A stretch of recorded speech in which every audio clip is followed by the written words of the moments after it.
I have a couple of just quick announcements.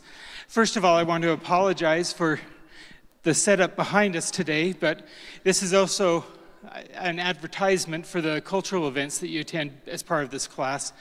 The Wind Symphony is going to be performing tonight, and that would count as one of your music events. I also wanted to remind you that we're getting into the season when there's a lot of the senior music students are doing recitals, and those do count as music events as well.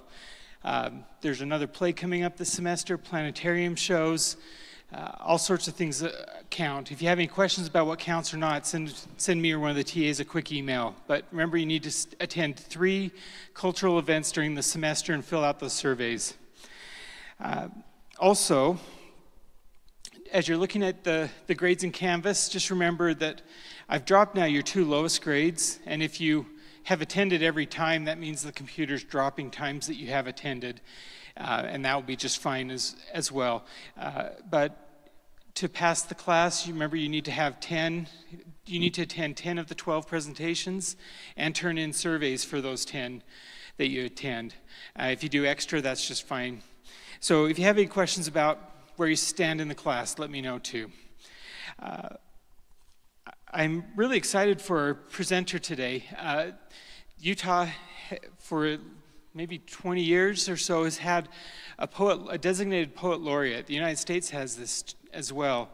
And it's a poet from Utah that's chosen to represent the arts, the literary arts across the state. There's been 5 poet laureates in the state of Utah, and today we have the 5th one with us, and we've had the last 4 over the last couple decades here at the college. So we love to have poet laureates here.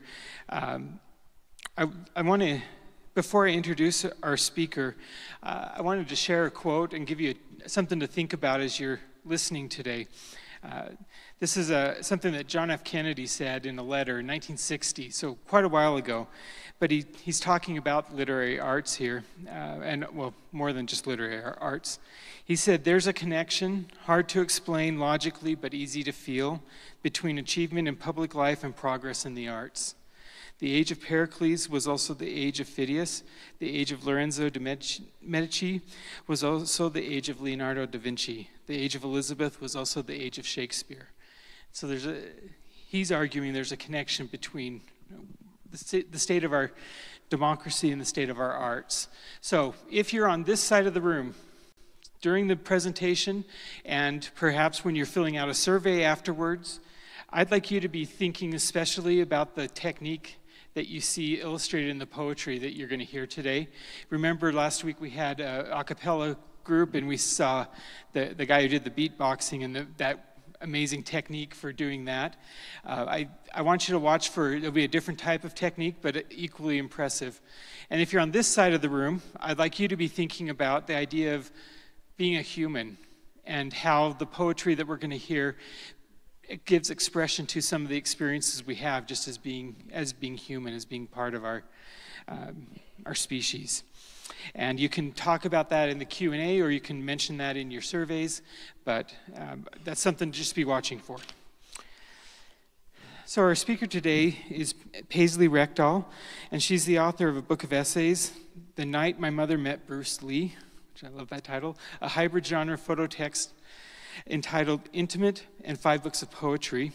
Her latest nonfiction work, The Broken Country, won the 2016 AWP Nonfiction Prize, and her newest collection of poetry is Nightingale.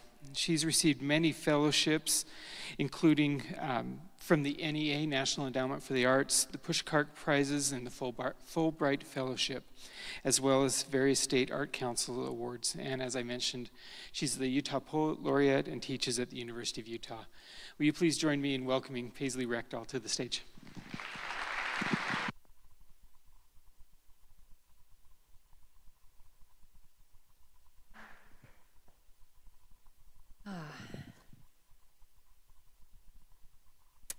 Thank you for having me, and thank you for inviting me. This is great. This is a beautiful space, and this is as close as I'm ever going to come to performing with an orchestra. So this is great for me as well.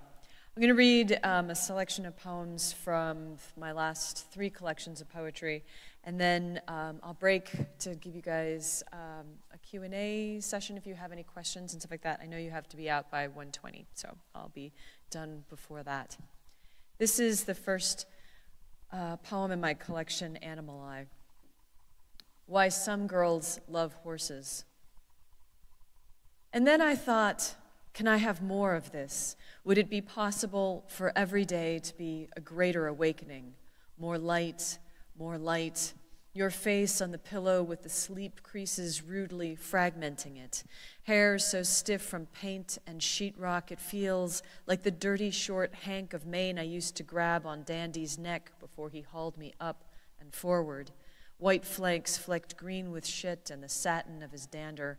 The livingness, the warmth of all that blood just under the skin and in the long, thick muscle of the neck. He was smarter than most of the children I went to school with. He knew how to stand with just the crescent of his hoof along a boot toe and press incrementally his whole weight down. The pain, so surprising when it came, its iron intention sheathed in stealth, the decisive, sudden twisting of his leg until the hoof pinned one's foot completely to the ground. We'd have to beat him with a brush to push him off. That hot insistence with its large horse eye trained deliberately on us to watch. Like us, he knew how to announce through violence how he didn't hunger, didn't want, despite our practiced ministrations, too young not to try to empathize with this cunning, this thing that was and was not human we must respect for itself and not our imagination of it.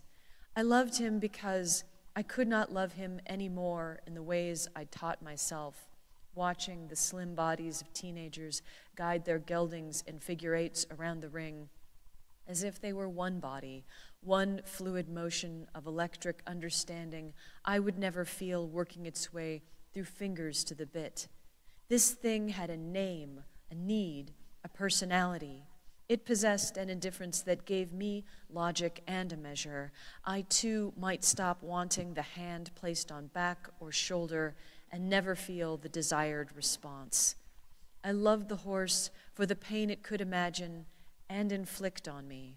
The sudden jerking of head away from halter, the tentative nose inspecting first before it might decide to relent and eat.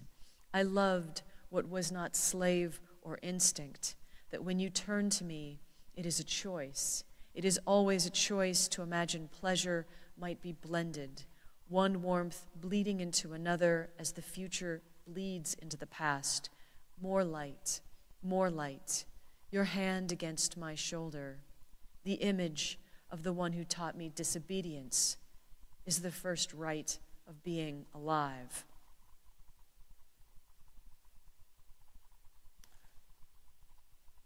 I'm going to read two more poems from this collection and then move on. This one, someone once said that the hardest thing to write about is joy or happiness in poetry, and I took that as a challenge, and so this is a poem called Happiness. I have been taught never to brag, but now I cannot help it. I keep a beautiful garden, all abundance, indiscriminate, pulling itself from the stubborn earth. Does it offend you to watch me working in it, touching my hands to the greening tips or tearing the yellow stalks back, so wild the living and the dead both snap off in my hands? The neighbor with his stuttering fingers, the neighbor with his broken love, each comes up my drive to receive his pitying, accustomed consolations, watches me work in silence a while, rises in anger, walks back.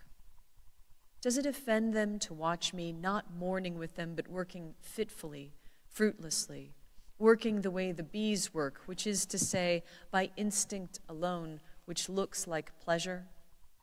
I can stand for hours among the sweet narcissus, silent as a point of bone. I can wait longer than sadness. I can wait longer than your grief. It is such a small thing to be proud of, a garden. Today there were scrub jays, quail, a woodpecker knocking at the white and black shapes of trees, and someone's last rabbit scratching under the barberry. Is it indiscriminate? Should it shrink back, wither, and expurgate? Should I too not be loved? It is only a little time, a little space. Why not watch the grasses take up their colors in a rush like a stream of kerosene being lit? If I could not have made this garden beautiful, I wouldn't understand your suffering, nor care for each the same inflamed way. I would have to stay only like the bees, beyond consciousness, beyond self-reproach, fingers dug down hard into stone and growing nothing. There is no end to ego with its museum of disappointments. I want to take my neighbors into the garden and show them, here is consolation, here is your pity. Look how much seed it drops around the sparrows as they fight. It lives alongside their misery. It glows each evening with a violent light. I'll come back to this collection in a minute. So I'm going to read some poems from a book called Imaginary Vessels. It's one of the more recent books that I published. And I always read these poems, a couple of these poems, because I know a lot of people don't know who Mae West is anymore. Does anyone know who Mae West is? Show of hands. Yeah, 2 people. 3 people. Okay, so when you go home tonight, I want you to YouTube or Google Mae West and get some clips. I'm going to do a Mae West impersonation here, and when you hear my impersonation, you'll probably recognize who she was. But just to let you know right now, Mae West used to be a very famous vaudeville actress who moved into what they called then the talkies, the movies, and then she worked all the way up to 1970. She was the precursor to Madonna and to Miley Cyrus. I guess that's not a good thing anyway. But to Madonna for sure. And she was sort of the original blonde bombshell. She had huge tracts of land and was really, she was really ahead of her time. She wrote a play called Sex in the 1920s, and because of this, I mean, she talked about LGBTQ issues before anyone talked about it. She was jailed for indecency several times. She always played the sort of same actor or the same character, like Diamond Lil and all of these movies, and she had really kind of a bizarre, funny sense of wordplay and humor. Some of her famous one-liners are, you know, why don't you come up and see me sometime, and, you know, go ahead and peel me a grape. You know, I'm going to do a better impersonation pretty soon here, but one of the things, I grew up wanting to be Mae West, and I would dress as Mae West for these, you know, school costume things and school contests, like talent contests. And I went to Catholic school, and this didn't go over so well. So, but one of the things that I really loved about her was she was a feminist ahead of her time. She was always for, you know, a woman having, let's just say, a very active sex life. And she was just kind of very out there. And I have no idea how I found her as a kid or why her, but I just became obsessed with her as a child. So I started trying to write some poems about her, and I ended up writing a series of sonnets. One is because she was a playwright and liked to compare herself constantly to Shakespeare, which is absurd, but I kind of took that seriously, so I thought, Shakespearean sonnets. But the other thing I wanted to do was honor her sense of humor a little bit. So each poem, each sonnet, either begins or ends with one of her famous one-liners. And this poem that accompanies it has to be either an anagram of the one-liner, which means it can only be composed of the same words that show up, same letters in the words that show up in that one-liner, or they have to be composed of words that also have these letters, but not in any particular order. So I'm going to read you a couple of anagrammatical sonnets, and then one that's another kind of sonnet that does her one-liner. And I will be doing my impersonation of her when I do the one-liners. So this is the first one. It's called Mae West, Advice. And it's anagrammatical. Ban tobacco. Do bacon a bed. Be delectable, collectible, a decent debacle. Décolleté, don't conceal, acne, do. Be bold and be toned, an octane blonde coed. Be colonel, not cadet, concede nada to doc. Date a cad and canoodle, be a clat on a cot. Don't lean on a deacon, be a dolt, a clone. Don't bet on an Eden, don't loot, don't loan. Be bell and ball too, a deb cocoa labeled. Be ocelot, be lancet, be candle and cabled. Canceled, debated, booed at to boot. Elect to be tall, don't tan, eat local. Be oded, caboodled, be beacon and lect. Don't be a noodle, be cool and collect. There's 15 of these sonnets, and I never read all of them because it gets creepy. But I do read a few. Again, mostly to sort of introduce a whole new generation to Mae West. Self-portrait as Mae West one-liner. I'm no moaning bluet, mountable linnet, mumbling nun. I'm tangible, I'm gin, able to molt in toto to limb. I'm blame and angle, I'm lumbago, an oblate mug gone notable, not glum.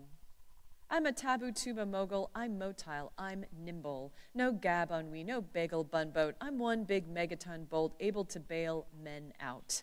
Gluten I am, male bong unit. I'm a genial bum, mental obi, genital montage. I'm agent limbo, my blunt bio, an amulet, an enigma. Omit Elan, omit bingo. Alien mangle, I'm glib lingo. Untangle me tangelo, but I'm no angel. And then I'll read one that's more of a straight one. That's, let me see where it is. So those were anagrammatical sonnets, and this one starts with a one-liner. And again, these aren't anagrams, but the words that appear in the rest of the sonnet can only be composed of the letters that show up in the one-liner. And this a one-liner is, the only good girl to ever make history was Betsy Ross, and she had to stitch up a flag to do it. Confessional. What gal is safe from being slut, tether of lies that leash a pretty girl through life? Shamed in school by those who claimed we'd undone the captains of our football teams, shunned, despised, how, like dogs, we learned to heel. How we cringed and whined, how we pissed ourselves pretending to be good.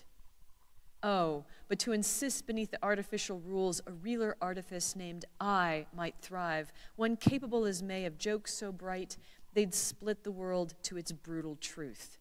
It wasn't that we were vile, we weren't sluts enough. Reader, I should have taken that boy out back and fucked the life out of him. Forget it. I have another 40 years to go. I plan to be filthy. I plan to be low. Laugh, reader, so that I can last. I'm writing the story of a life. Listen, it's about a girl who lost her reputation and never missed it. And I'm going to move to this new book that I've just finished. It's called Nightingale. And one of the things about this book is that most of the poems rewrite the myths that show up in Ovid's The Metamorphoses. You don't necessarily have to know that book, but it does help to know some of the Greek and Roman myths that these poems are based on. But I didn't want to do a one-for-one kind of revision of the myths. I wanted to think about what the nature of change really is and what it means. So it doesn't really matter if you know the myths themselves. These are basically little short stories that really reconsider what it means when we say we are changed or when we are changed in ways that we don't plan to be changed. This one is called Io, and if you don't know that myth, it's okay. I actually reference it in the story. But I was thinking about what it would mean if you were changed on the outside, but not changed entirely in your memories. Io. Of course, everyone wondered about the sex, how Jane and she were handling it since the bike accident last May that left her quadriplegic. Perhaps some had always wondered, Jane, the pretty teacher who'd left her husband for her, she, the knob-kneed, almond-eyed pastry chef who biked each day to the cafe where she worked, swinging her 10-speed over her shoulder just like a boy, Jane said, delighting in the strength, though now she couldn't swing a cat over her shoulders. Her arms she can barely lift past her sides. Her legs are there but gone, the spinal cord severed from where the car behind her clipped a tire, sending her face first into the pavement. Having learned she'd never walk again, her own thoughts soon gravitated to sex. Nights with Jane curled on the living room futon they used as a couch until they gave up all pretense and left the bed spread open to let them move more easily from talking to making love, the burn of sex's ache still vivid in her fingers. She, stunned by the fact it is not numbness now, but total feeling that defines her. Her body is no longer the source of pleasure, but constant pain, a dim prickling in thighs and feet, phantom throbbings up through her pelvis, though it is the pleasure that she mourns most clearly, that slight dampness to her scalp after a run, or the tightening muscles in her legs as she stood and pushed against the bike pedals. She'd never known how much her body was meant for this, trapped inside these shrinking muscles that at times makes her feel as if she were two women, one confined to bed or chair, the other with her hands still cupping Jane's breasts. She remembers once being read a story about a girl taken by a god who, to shield her from his wife's jealousy, changed her into a cow.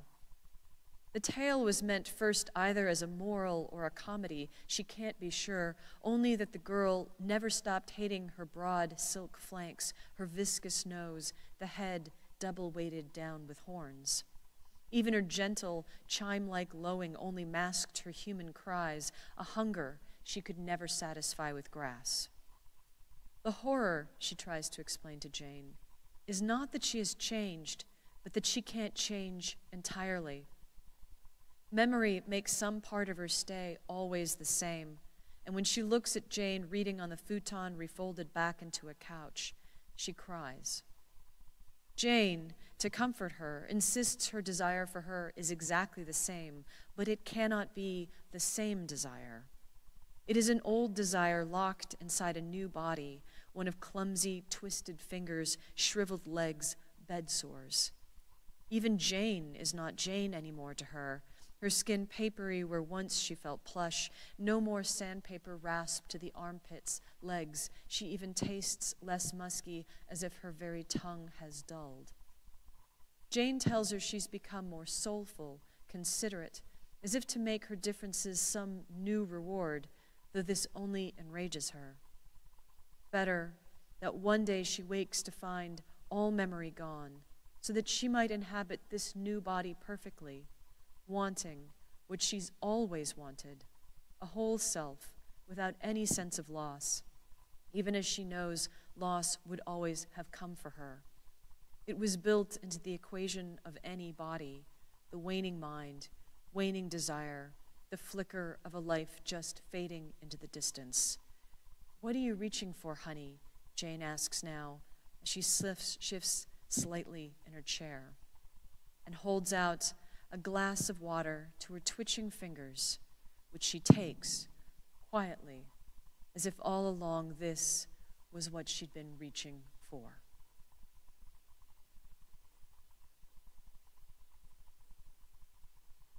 So I'm originally from Seattle, and that is important because this is a poem for my grandmother, who was more like a mother to me in many ways.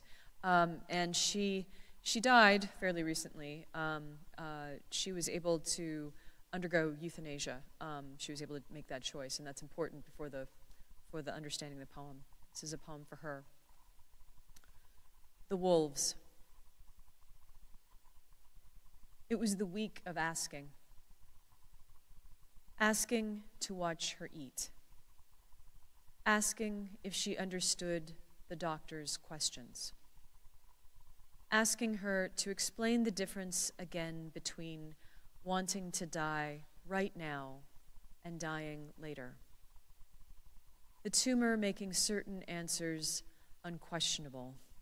I watched her point to the incense dish from which someone swept all the ashes up, asking if she recognized us, because that is what the living want, thinking it is a sign we have been loved.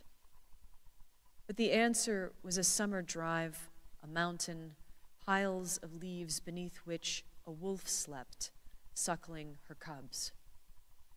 Some deaths are good, and that makes them hard to grieve. She was, at times, in great pain. We wanted her to die too. That was important. But first, we wanted her to remember.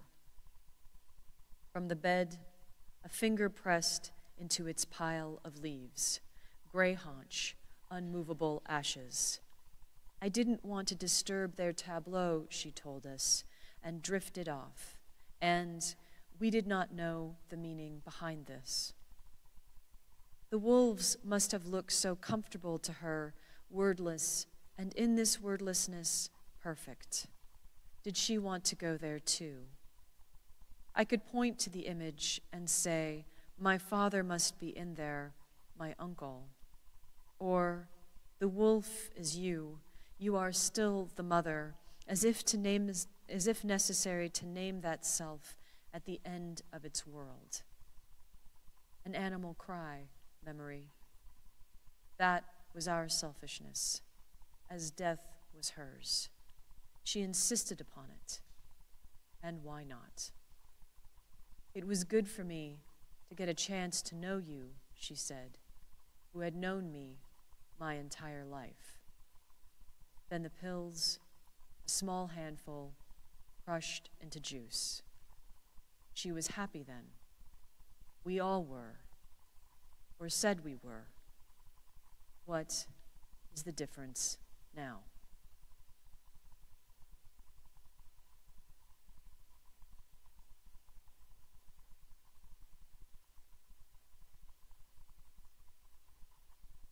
Driving to Santa Fe.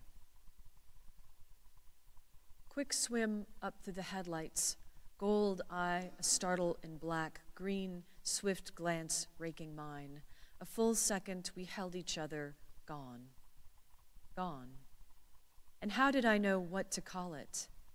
Lynx, the only possible reply, though I'd never seen one. The car, filling with it moonlight, pinion, a cat's acrid smell of terror. How quickly the gray body fled, swerving to avoid my light. And how often that sight returns to me, shames me to know how much more this fragment matters. More than the broad back of a man I loved.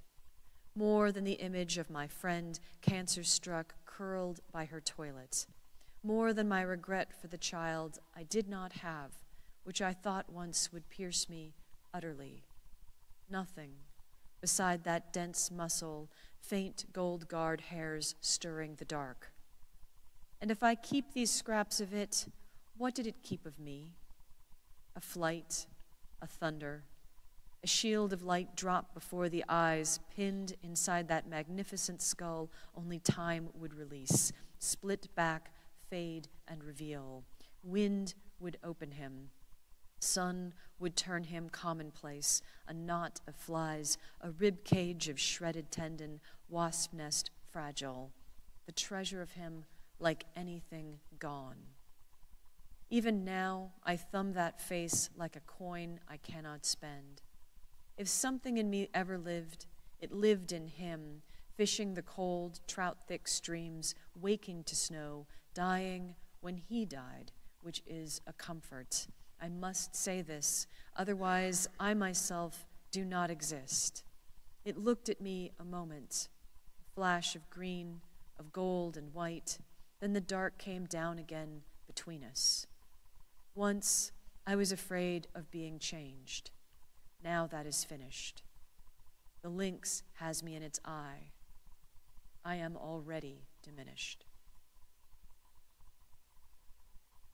I'm going to end with two more poems. One is a bit long, and one is short. One of the reasons I decided to rewrite the Metamorphoses, because I have so much time, is that I was working on this one poem that was sort of just a kind of exercise poem, and it was rewriting the story of Baucis and Philemon. And if you know the story, it's sort of a lovely story. It's a story about a very old couple. It's a myth. They're a very old couple, but they're very poor. And Zeus and Hermes come down one day, and they're disguised.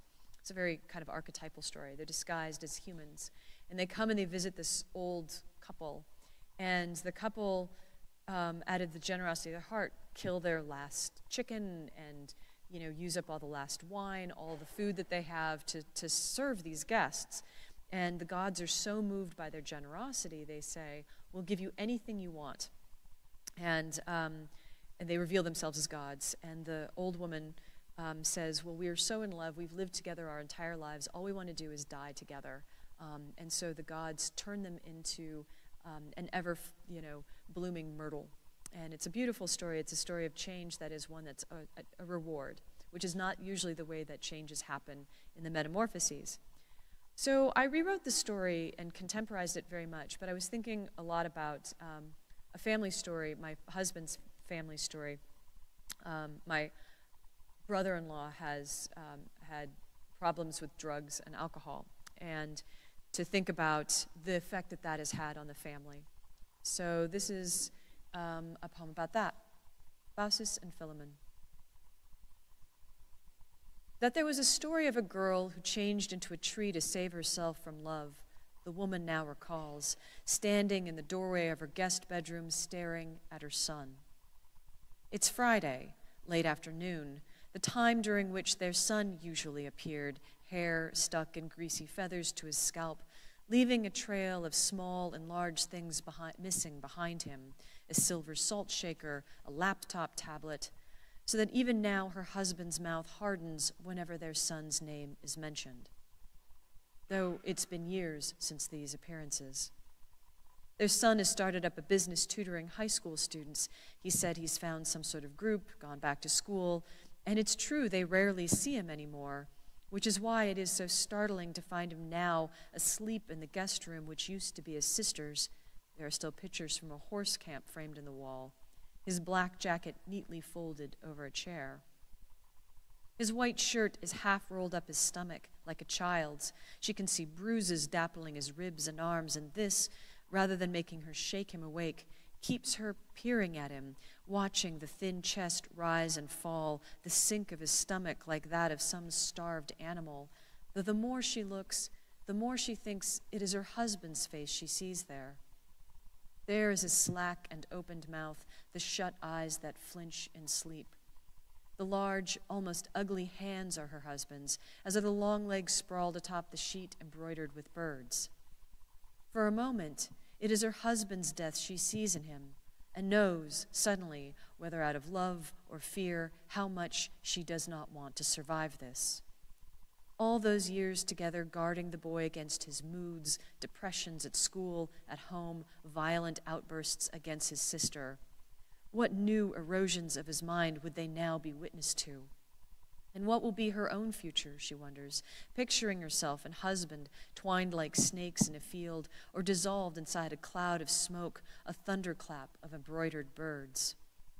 To disappear like this together is what she most wants, neither one left behind, alone with their son. Unfathomable, this anger from which she has no defense, so never confesses the rifled car, the shed's smashed lock, whatever trespasses only she discovers, their son's voice on the phone demanding to know why the two of them have never loved him. She looks at her son's body splayed on the coverlet, the long and tattooed ankles, the waxy, thin skin of his lids. Not like you love each other, he'd accused her, as if it were her marriage that had come between them, the guilt that drove her now to leave small stacks of cash for him to find secreted inside a drawer. Her son lolls in sleep. She stands and watches him till she hears a voice calling by the door. It's her husband, home from work. He's about to mount the stairs and find them together, and so she hurries down. She wants to let her son sleep off whatever he is sleeping off, to give him time to wake, make his way into their bedroom, and find, if this is in fact what he has come for, the newest small apology she's left him. She wants to go for a walk, she tells her husband, and to her relief, he's happy to oblige. It's a clear day, not too hot in the canyon, and as she touches his shoulder while they walk, a mild, almost dreamy pleasure begins to suffuse his face. Strangers passing by them nod. He smiles, she ducks her head, and they turn a corner, their slim backs suddenly swallowed by a stand of ever-blooming crepe myrtle. And this is the last poem I'll read. One thing you need to know is the poet that I reference in here is a wonderful Chilean poet named Raul Zurita, and you should rush out and buy all of his works because he's amazing. But this came from a poetry reading that I attended, and I was inspired. Mortal love. If we were immortal, the poet said, like the Greek gods, love would not be needed because time ceases to matter. Love needs urgency to be felt at all.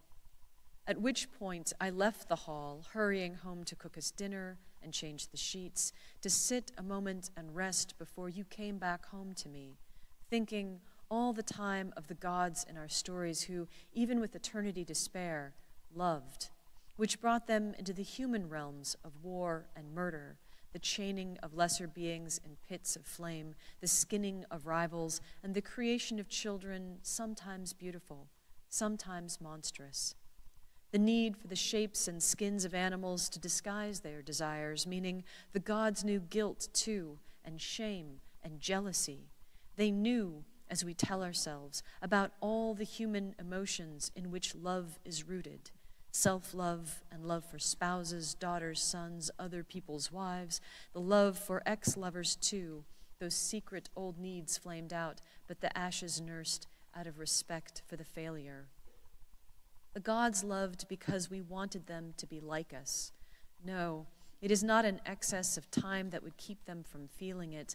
Love embroiders time, moving in and out of what we imagine of it, or what, if we were gods, we could finally know. For them, death is the thing that is expendable. Eternity means only that suffering can be withstood because it may be forgotten, because we are the ones who must exist in the quick sharpening and dulling of whatever wounds assert us as human. If we are different from the gods, it is because we are more afraid, our sweet, dim, ordinary pleasures necessary to assuage what can't be forgotten, an instinct where theirs is an indulgence, and so our love is deeper, more frightening, more terrible than theirs. The gods loved, but they loved only as like us as they could. They could never match it. They would never match it. And it is because of all the things they loved, eternity would teach them to covet most their power and their will. We have these things too, in abundance, but not time. For love needs no time at all. Thank you very much. And if... Oh. Yeah.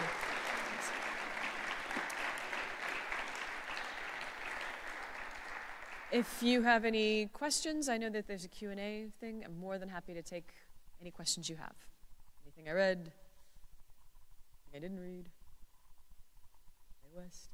Yes. Yes, hi. I started writing poetry just for myself in high school, and I just kept going through college. Yes.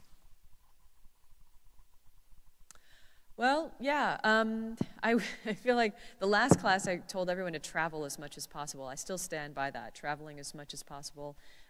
Saving all your money to try and travel is great, and making it a priority. The one thing I would recommend besides reading as much as you can, and not just reading poetry, but reading everything, reading in nonfiction, reading science, reading, theory, reading about math, reading about, animals, about anything. Reading history has been really useful. For me, art history was incredibly important for me. So reading outside of what your primary interests are, because you never know where you're going to be inspired. But I would also say one of the most difficult things is that a lot of people want to write, but they don't actually want to sit down and do it. They want to have written. And I, too, want to have written. Writing is an agony. So you kind of have to approach it like you would almost training for a marathon. You have to just do it a little bit every day until you can do more and more and more, and suddenly, you've got a couple of hours under your belt. So I know this is a music school, and studying music helped me a tremendous amount because it taught me how to sit down and practice. regularly, and that I applied directly to writing. I would write every day.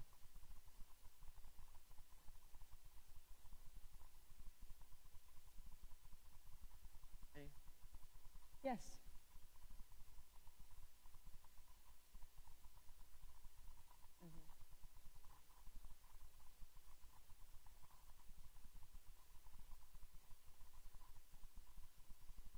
That I wrote? That's a good question. Largely because for me, in order to continue to write, I have to stop liking everything I've written. So almost as soon as, because you want to do something better next time. I think one of the things, the Mae West poems I really like because they're so different from what I write normally. And I also like them because they're sort of, if you know your Shakespeare, there's a lot of Shakespeare in here. And so there's a couple of, trying to find, yeah, okay, so it's a line, it's a line from Romeo and Juliet, which you wouldn't know, but I write in this poem, amazing, all those films and each cow-eyed character the same, Catherine the Great, Margie Lamont, Peaches O'Day. I grant I never saw a single goddess go, but you rewrote her into you, each made a moon. That's I stuffed a little Shakespeare in there, and I was very proud of myself for that, so, yeah. I feel like I saw a hand. Yes, hi. Yes, writer's block. This is a terrifying thing, and it occurs to everybody, right? So that's one of the things that's useful about writing every single day, or trying to, or approaching it like exercise. After a while, it's something your body craves. Like, you want to do it. You feel bad if you don't write. And so to a certain extent, that helps with writer's block. The other thing is that I will oftentimes make sure I go, if I'm really stuck, I love research. I love reading other books and things like that, and reading in subjects I know nothing about. I'll make sure I go to a lecture or an art show that I know nothing about, and oftentimes I get inspired that way. And then also reading a ton does, of poetry does help and things like that. But I also love writing exercises. If you go on Poets and Writers, it's poetsandwriters.com or .org, Poets and Writers magazine, they actually have fiction, nonfiction, and poetry exercises, and they post them every single day. And they're amazing, and sometimes the fiction ones work really, really well for poetry and vice versa, but those exercises have been incredibly helpful too. So, writing exercises. I think I have time for 2 more questions. Yes, way in the back.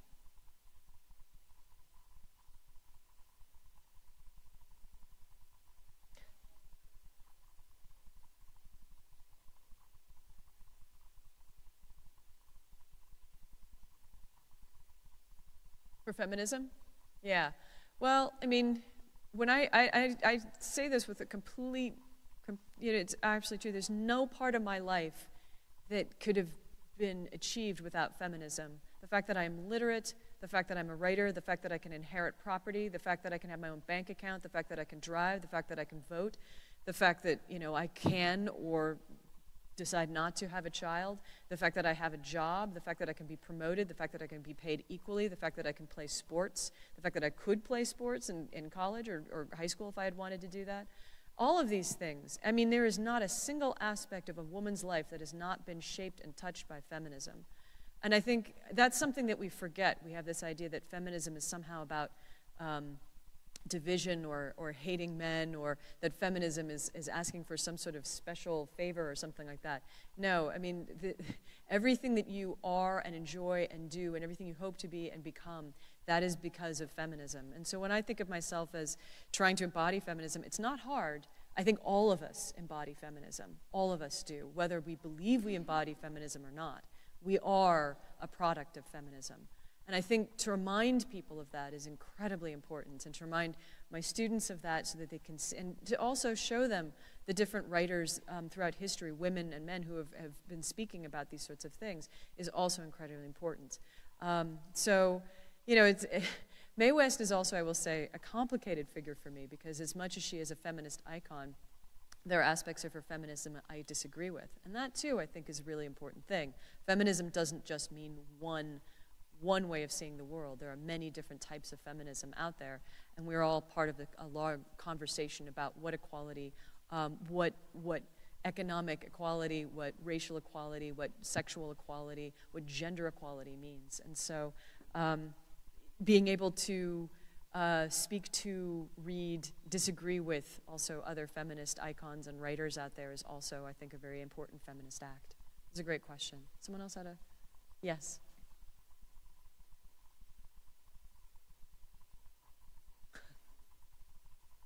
Well, I find that interesting. I get that asked a number of times, and I'm trying to figure out why I would get backlash. What's the backlash do you think I would be getting? Not to put you on the spot, but. Oh. I think so. I mean, there's different levels of backlash, I think, that could be experienced depending on how, I mean, obviously, there's parental disapproval of becoming an artist, right? I mean, no one's parents, as much as they love us all, no one's parents is happy to find out that their kid wants to be a writer. You know, not just economically, but because they know they're going to be on the chopping block at some point. They're going to be writing about you.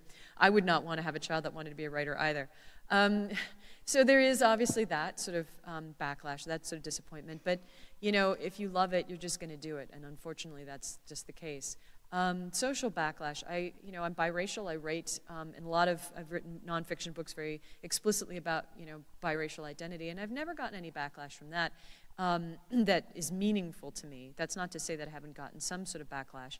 I was writing about being biracial at a time where I think the average writing workshop was sort of looking down on writing about race, that wasn't supposed to be great literature, didn't involve or think about race as it wouldn't think about women's issues and things like that. And those days are changing, quite rapidly, thankfully, but it's still there.